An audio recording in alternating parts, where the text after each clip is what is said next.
Much, Jan, and thank you for the. Thank you very much for the organizers and for all of you coming in this very hot day. Thank you also for those who watch us from afar, particularly from Ramallah. I will read my presentation and time starts from now. Anti-Semitism is real. It is dangerous. In certain form, some of them murderous. It has intensified since October 2023 in Europe and other parts of the world.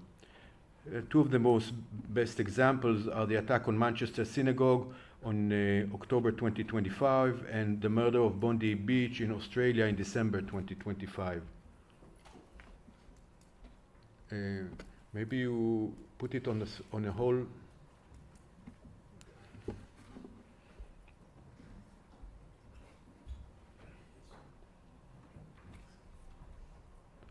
Like full screen.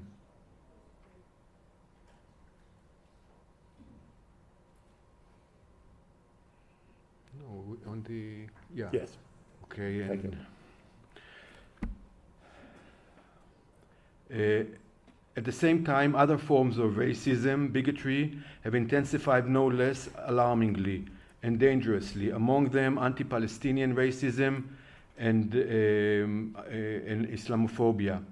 At the same time, we are also witnessing a steady erosion of the principles on which the European Union is founded: democracy, human and civil rights, freedom of expression and protest, academic freedom, fidelity to international law. With so complex a reality, I wish to argue here, and I guess we wish to argue here, that the IHRA definition of anti-Semitism is a bull in a china shop, one that does harm and does no good, both to the struggle against anti-Semitism and to the founding principles of the European Union, particularly in the context of Palestine. As a historian, I would like to open by pointing to the historical moment in which this definition or this discourse of anti-Semitism vis-a-vis Israel was born, and that was the early 2000s. These were the years of the Second Intifada, which erupted after the collapse of the Oslo process in the 1990s. Israel claimed that its occupation of the occupied territories was temporary, was increasingly belied. As the settlement enterprise continued to expand and the denial of Palestinian individual and collective right increasingly revealed itself to be a permanent condition. It also became clear during those years that Israel was capable of deploying unprecedented violence and force in crushing the Palestinian aspiration to freedom and self-determination. In this situation, Israel found it ever harder, and I'll say something broad, it's not linear, but I think I'm right, to justify its violent policy within a democratic discourse that includes human rights. And so it, together with its allies, turned to the discourse of anti-Semitism as the last line of defense against criticism, when there was no justification for what. These efforts culminated in May 2026 when the IHRA, an organization of currently 35 states, almost all of them from the global north, and this is also something we should bear in mind, adopted the definition and began working to embed it internationally. Today, 10 years later, we already have more than enough experience to understand how, as Raz and I will show, I hope, it has no capacity whatsoever to protect against anti-Semitism. It's useless in the fight against anti-Semitism. And how destructive it is fundamentally, by fundamentally undermining the core values of European Union, and the extent to which it serves as what the Israeli philosopher Adi Ophir has called as a discursive iron dome for the state of Israel, to protect it from criticism.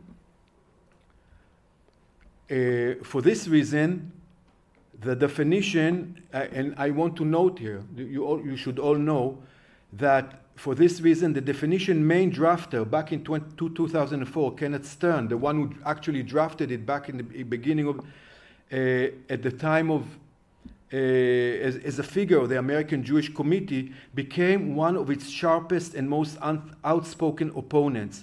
He argues that its original purpose was very modest one, to coordinate monitoring bodies, and it was never meant to restrict or police freedom of speech and thought. Stern, as I said, an insider, he is an insider, he's not someone from the outside, and he was the drafter, has testified 4 times before the US Senate and House of Representatives against the definition, and has written an entire book, which you can see, on the subject. Let us now, and I will be more formal and try to show how the definition, the mechanism of this definition, how flawed they are. Let us now examine the definition and its failings, and I will leave the code. Now, the definition, the IHRA definition is built from 2 major parts. One is a core definition that Raz will introduce in a second, and it actually says nothing. It's not even a definition. It doesn't correspond to the definition of definition. But the harm are 11 examples that are meant to clarify. So there's a core definition, and then there is 11 examples of how this actually works. And the problem is with the examples. So 7 of those examples out of 11 deal with Israel, which again attests to its function to discipline discourse about Israel and to brand it anti-Semitic. Let us read together the following example, the 7th example, which is considered anti-Semitic. Denying the Jewish people their right to self-determination, e.g., by claiming that the existence of the state of Israel is a racist endeavor. The first part of the example has been understood by major political players on the world as full support for an exclusive Jewish ethno-religious nation state, that is, as support for the mainstream current Zionism.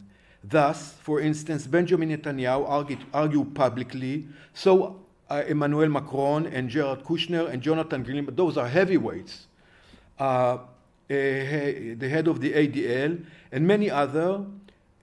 All of them argued, mostly with reference to the definition, that anti-Zionism is actually anti-Semitism. This understanding has been extended to other matters, and now it starts to expand. For example, some said that even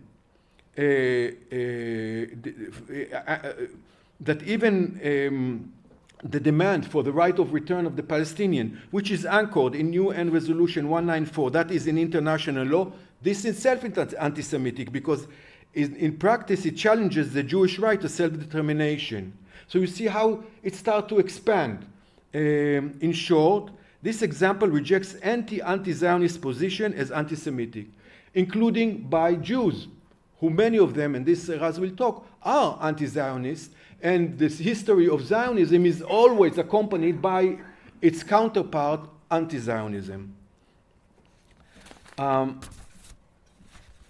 Maybe afterwards, there's so many fallouts for this assertion. We can't talk about any other solution outside the Zionist political imaginaire. We can only think of, because if I think of a binational solution or a one-state solution, you already fall out of this definition and you are an anti-Semite. But let us consider, now let us, and the other thing which is so, what the definition does, it actually criminalizes the Palestinian national narrative, of whom all I agree. So it does 2 things. It equates anti-Zionism and anti-Semitism, and on the other hand, it delegitimizes the Palestinian national narrative as anti-Semitic, and by that transforms the whole conflict from its political, colonial, and a national context to something very vague as anti-Semitism. But let us consider the latter part of the example, claiming that the existence of the state of Israel is racist endeavor is also anti-Semitic. Now, in 2026, I think you don't have to, the absurd here is, I mean, who can say that? First, let us note that this kind of allegation are leveled, so why would it be anti-Semitic? Why would it be anti-Semitic? First, let us note,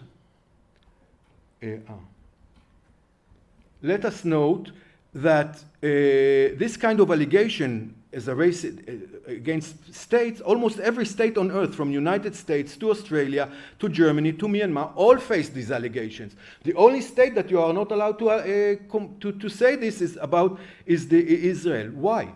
Why is this immunity? But second, and much more important today, in June 2026, after the genocide or during the genocide in Gaza and the ethnic cleansing wrought by settler and army violence in the West Bank, is claiming that Israel is a racist state anti-Semitic, or is it just description of reality? So in a state that has, and let's unpack it a little bit more, in a state that has one legal system for Jews, civil law, which grants the Jews full rights, and an entirely different legal system for Palestinians in the occupied territories, the law of a military dictatorship, which denies them nearly all rights, can one not claim that it is an apartheid state? In a state which only Jews have the right, for example, to claim restitution of property from before 1948, while this right is denied of the Palestinians' claim from the Palestinians, for example, in Sheikh Jarrah, can one not claim that it is a racist state? Can a state that has established more than 500 communities for Jews and not even single one for Arabs, except for the Bedouins, but this is another story, it's part of the colonial enterprise, not be suspected of racism? Is a state committing genocide could not be perceived as racist? A state which one of its ministers, not Ben-Gvir and Smotrich that everybody loves to quote, but, for example, Gila Gamliel declared in September 2025, 2 years into the war and the genocide, we will turn the Gaza Strip to uninhabitable until the population will leave, and the same will happen also in Judea and Samaria, which is the best West Bank. And I have also quotes from Nissim. I'll skip that. Can't we say on such a government, such a state, that it is a racist state? Is it not just depicting reality? Why is it anti-Semitic?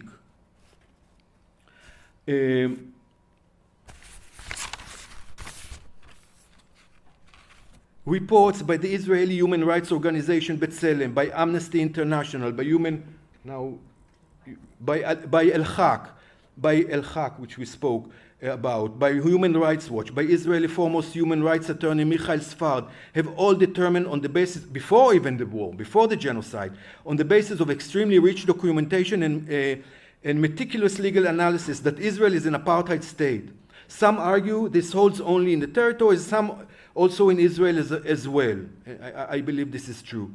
This conclusion was endorsed in a 2023 public letter by some of Israel's greatest Holocaust scholars, like Saul Friedlander, Shulamit Volkov, and others.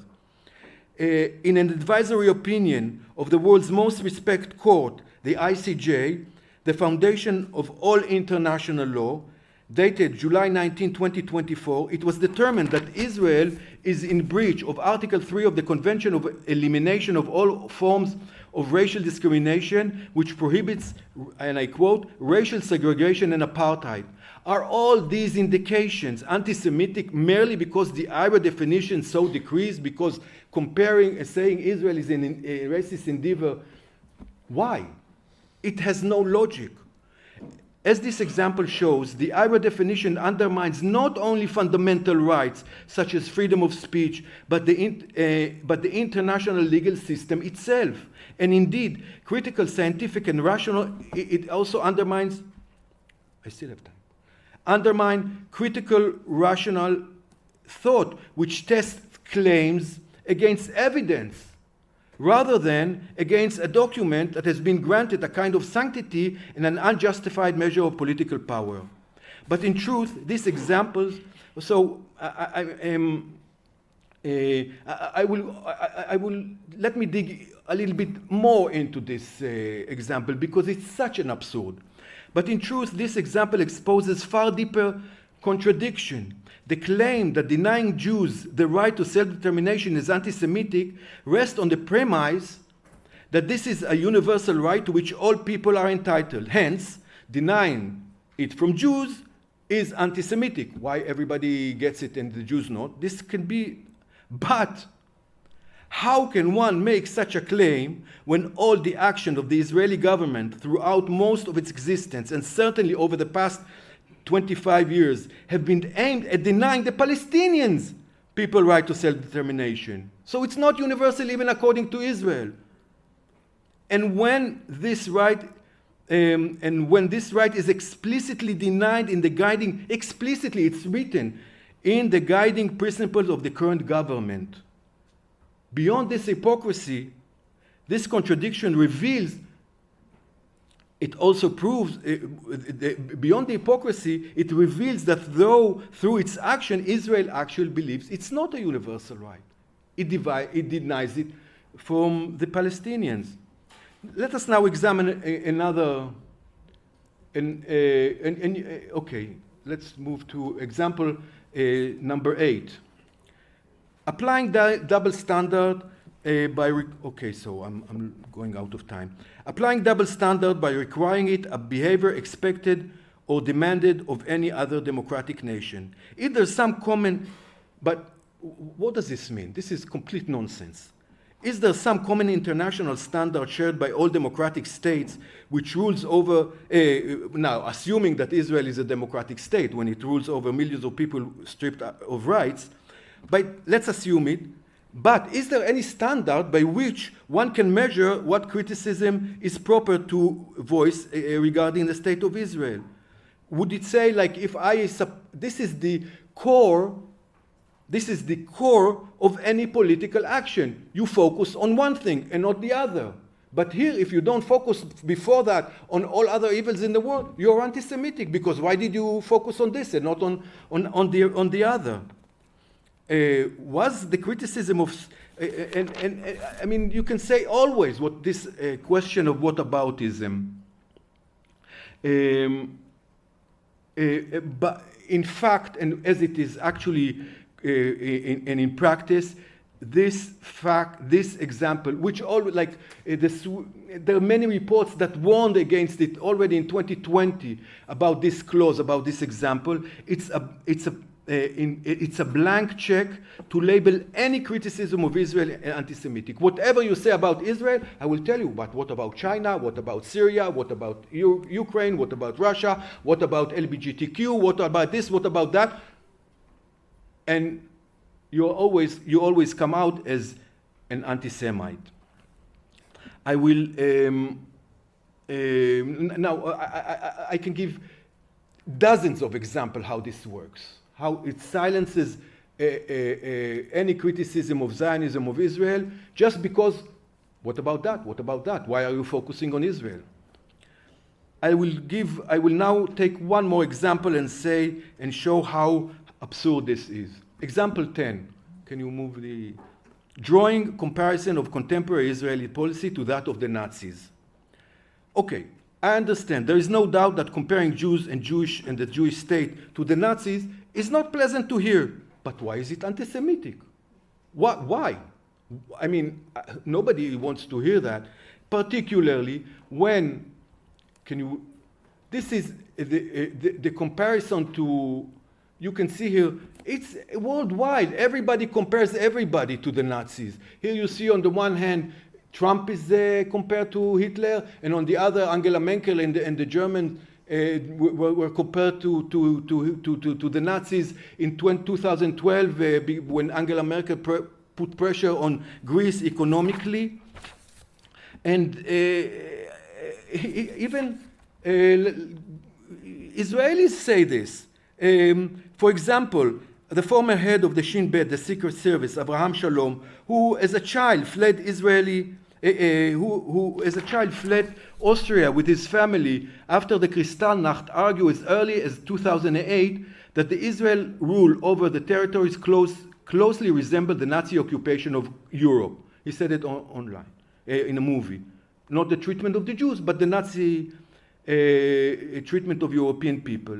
And only recently, the former head of the Mossad, I'm not a great fan of any of them, of course, but Tamir Pardo said that the settler violence in the West Bank reminds him of Nazi violence. So it's all over. But the only ones who are not allowed to use it are the Palestinians and their supporters. Israel, on the other hand, accuses the Arabs, and particularly the Palestinians, all the time as Nazis, as Hitler, Arafat was Hitler, everybody is Hitler, everybody is Nazis, and that's acceptable. So Israel can do it, the whole world can do it, Israelis can do it, only the only ones who are forbidden because it is anti-Semitic, so to say. Again, it's not pleasant, but sometimes this is the most accurate metaphor for what Israel is doing. For example, now in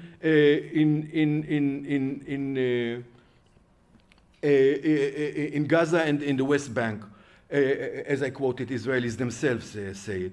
But the absurd is that this is also, once you have this kind of rule, it starts to expand. It's not narrowly interpreted, it expands. And for example, if I will give one example and then I wrap up. Maybe we'll get to this afterwards. I will give one example. Rias. Now, the use of this example in effect asserts that the slogan "never again" is not only irrelevant with respect to Israel, but is itself anti-Semitic. When you say "never again," yes, that's a great slogan. But when you say it in Israel, about Israel, oh no, it's anti-Semitic. This was indeed the claim of Rias, the organization that monitors cases of anti-Semitism on behalf of the German government and most of Germany's federal states. They claimed that the renowned Israeli historian, can you go up? That the renowned Israeli historian, Professor Moshe Zimmerman from my university, himself the son of a German Jews who fled Hitler, and one of the most authoritative scholars of German Jewry and the history of anti-Semitism, had himself delivered an anti-Semitic lecture. And why? He gave a commemorative address on January 27, 2020, Holocaust Remembrance Day, in the Landtag of Saxony-Anhalt in Magdeburg, in the parliament. The speech reflected on the rise of National Socialism and closed with the argument that never again, and this is what he said very subtly, must not be confined to Germany, and that it carries also a universal meaning, which applies also to Israelis, and not only from the victim's perspective. Oh my God, that was enough. That was enough for Rias, who is the official body for monitoring anti-Semitic incidents in Germany, to label him as this an anti-Semitic event. Now I will skip the whole. It actually, even it's called the non-legally binding definition. But it is so legally binding, it really penetrates the law, it regulates, and this is one of the most, I think, about Germany, it regulates the funding, it has great impact on everyday life, and it actually functions as a soft law in Germany, in Great Britain, in the United States and in other places. Here I just gave, I will not go into it, but there's a Verfassung blog about the constitution in Germany where they analyze how they actually, as if it was never adopted by the law, as a law, but it actually functions as a soft law that you can, that it is difficult to oppose. And I will just say two more things. Can you click fast forward? This is example like maybe we'll get to that, how it in the United States, it was one of the main tools, the IHRA definition was one of the main tools to destroy the freedom of speech in universities and as an institution of liberal arts. I give her two examples, two of the most eminent professors in Columbia University, Rashid Khalidi and Marian Hirsch, who herself is a Holocaust scholar.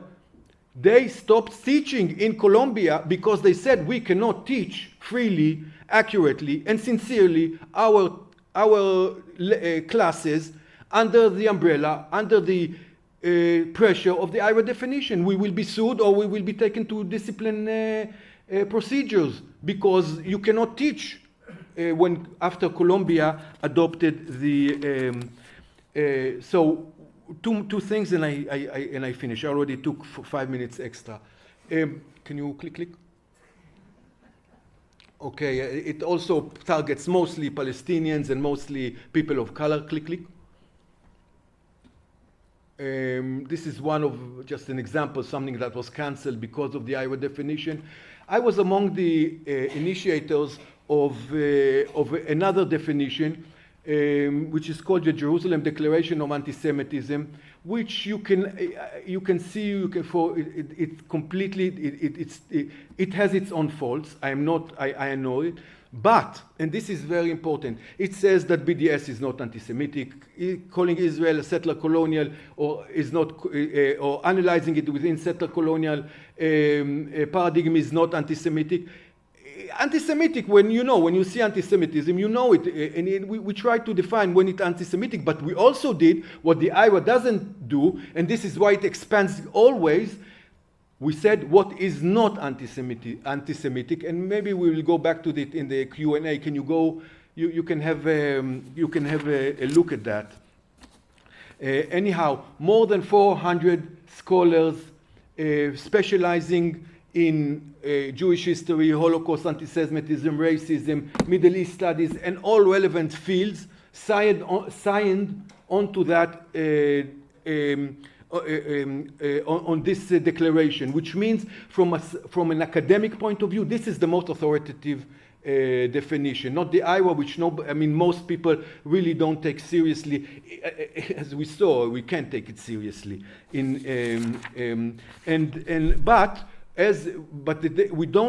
When we also formulated this definition, we didn't want it to replace the IHRA definition and create a whole sort. We don't think there is a need of a definition. We don't need no definition.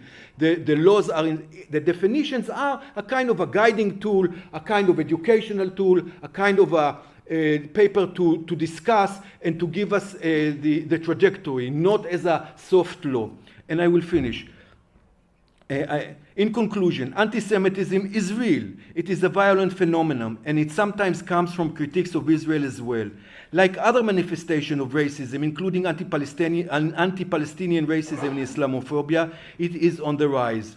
We must preserve the struggle against it, together with the other manifestation, against other manifestation of bigotry. But unfortunately, and me and Raz will demonstrate, not only does the IHRA definition fail to help in this, it actively does harm. It also allows Israel to grant absolution to anti-Semitic actors as long as they support its policy. It allows the silencing of voices critical of Israel, particularly Palestinians, but not only, critical of Israel and Zionism, and bestows impunity, as you said, and allows politicians to claim they have done something because it's the easiest way. We adopted the IHRA definition, but it doesn't help. It just does harm. Instead of, in contrary, it has to, when in fact it has nothing whatsoever to do with determined struggle against anti-Semitism and other manifestations of racism. On the contrary, it has become a tool in dismantling democracy and values of European Union,